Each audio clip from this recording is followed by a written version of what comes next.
Hey, nouveau jour, nouvelle vidéo. Aujourd'hui, la crêpe. La crêpe est l'un des plats les plus anciens du monde. Dès l'Antiquité, on cuisait déjà des galettes fines à base de céréales et d'eau sur des pierres chaudes. En France, la crêpe apparaît surtout en Bretagne au Moyen-Âge. À l'époque, on utilisait le sarrasin, juste ici, une céréale robuste qui pousse dans les sols pauvres. C'est la naissance des galettes nourrissantes et populaires. Plus tard, avec l'arrivée du blé tendre, des œufs et du lait, naît la crêpe froment. Plus fine, plus douce, celle qu'on mange aujourd'hui sucrée. Et avant de passer sur la vidéo, je tenais simplement à vous remercier parce qu'on est bientôt 100 abonnés sur la chaîne. Et je te laisse tout de suite regarder la vidéo. Allez, on commence tout de suite la recette par mettre la farine dans un grand cul de poule. Ensuite, on va casser nos œufs un par un. Et on fait attention à ne pas laisser de coquilles. Et on commence la pâte à crêpes par battre nos œufs tout doucement au milieu. On va mélanger progressivement avec le lait, mais on ne mélange pas toute la farine avec la préparation.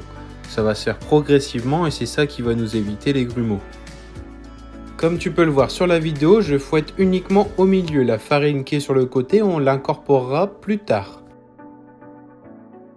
Donc là, tu peux voir que je viens chercher un peu de farine sur le côté, mais je vais remettre du lait. Et on fait ça étape par étape. Donc on mélange tout doucement. Une fois qu'on a une belle pâte lisse, on commence à reprendre un peu de farine sur le côté. Et une fois qu'on a tout incorporé, regarde, là la pâte elle est sans grumeaux. On va finir de mettre notre lait dedans. Et on refouette tout ça pour rendre le mélange homogène. Et une fois qu'on a obtenu notre mélange, on va venir y rajouter notre beurre fondu, mais pas chaud. Attention, je mets un point dessus, pas chaud, parce que sinon ça va cuire ton appareil à pâte.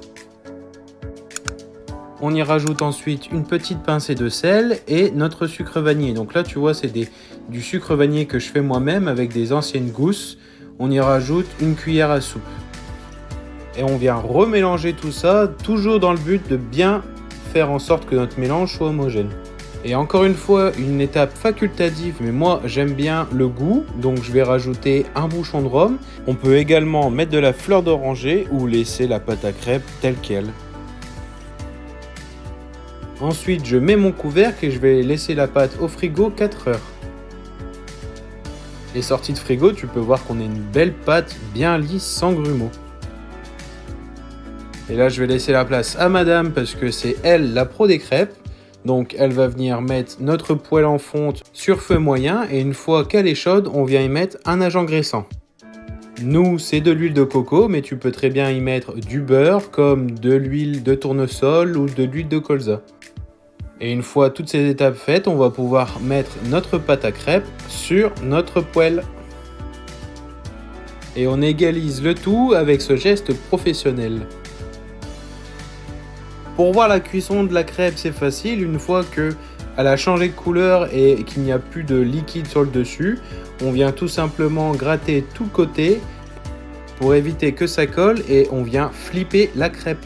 On répète la même opération pour toute la pâte et on obtient environ 10 crêpes parce que moi j'ai une grosse crêpière. Voilà, donc cette recette est finie. Si tu veux, tu peux mettre de la garniture sucrée ou salée ou tout simplement la manger nature. Merci d'avoir regardé cette vidéo jusqu'à la fin. Comme d'habitude, n'hésite pas à liker, à commenter et à t'abonner si ce n'est pas déjà fait. Et nous on se dit à la prochaine.